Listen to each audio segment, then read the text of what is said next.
বললে তুমি আমি আমি সন্তানের বাবা হতে চলেছি। হ্যাঁ, তুমি তুমি সন্তানের মা হতে চলেছো। শোনো সজনী, সেই মা গঙ্গাকে সাক্ষী রেখে আমি তোমার সিঁড়িতে সিঁড়ির উপরে দিয়েছিলাম।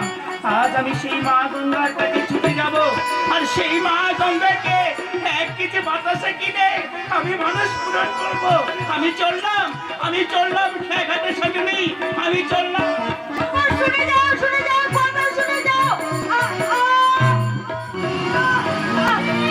বৌদি, বৌদি, কি হয়েছে তোমার বৌদি? আমি বুঝতে পেরেছি বৌদি, এতে লজ্জার কিছু নেই। নারী জীবনে মা হতে না পারলে নারী জীবন বৃথা। এবার বলো, এই ব্যাপারে বাবা মা কিছু জানে? না, কিছু জানে না। ও মা, সে কি কথা? তাহলে তো এখনই জানাতে হবে। বাবা, মা, এসো, সুসংবাদ শুনে যাও।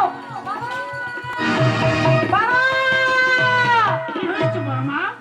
কি হয়েছে? জানো বাবা, এই বংশে বংশধর আসছে।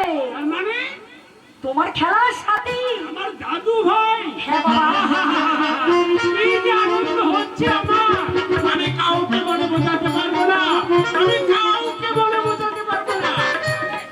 সর্বাণী, সর্বাণী, তুমি কোথায়?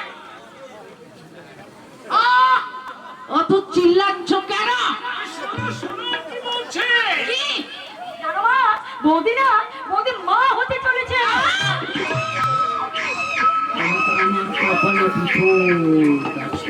কি ভাবছো তুমি?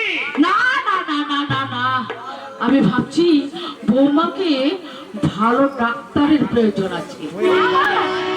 সে ভাবনা তোমাকে ভাবতে হবে না। আমি কালে বৌদিকে শহরে নিয়ে গিয়ে ভালো ডাক্তার দেখে নিয়ে আসবো। শহরে যাবে মানে?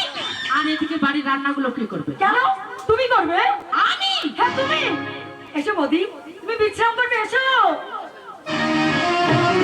শুনলে? শুনলে তোমার মেয়ের কথা? শুনলে? কাল থেকে নাকি আমাকে রান্নাঘরে ঢুকতে হবে। আরে রান্না করলে তোমার ক্ষতিটা না, ওই রান্নাঘরে গেলেই আমার মাথা ধরে মাথা।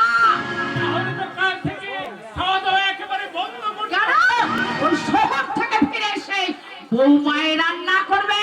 কি বলছো তুমি? হ্যাঁ। আরে শুনলে না, বৌমা মা হতে চলে। মা হতে চলেছে।